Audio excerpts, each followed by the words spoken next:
আজকে Portugal লিসবনে control চলছে।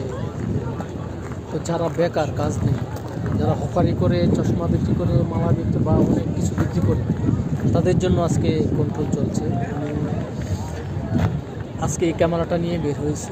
মূলত এটা আমার বিজনেস, যে পার্ট টাইমে ছবি টবি তুলি বা কিছু টাকা ইনকাম করি। তো আজকে আমি নিজে দেখতেছি যে যারা চশমা বিক্রি করে বা ফুল বিক্রি করে, যাদের কাজ নাই, অসহায় মানুষ, তারা কী করবে। তো আমি এই পার্ট টাইমে বিজনেসটা আজকে বের হয়ে দেখলাম যে তাদের নাম লিস্ট করে নিচ্ছে ধরে। তো আমি আজকে চলে যাব বা এই বিজনেস স্টার্ট করা যাবে না। তো মূলত আমি ফটোগ্রাফার করি পার্ট টাইমে, অটোমেটিক এই ছবি প্রিন্ট হয়ে যায়। তো আজকে আমি এটা আর করতেছি না। তো বর্তমান পর্তুগালের পরিস্থিতি খুবই ভয়াবহ। তো আগের মতো পর্তুগাল নেই। তো ভালো থাকবেন সবাই, ধন্যবাদ।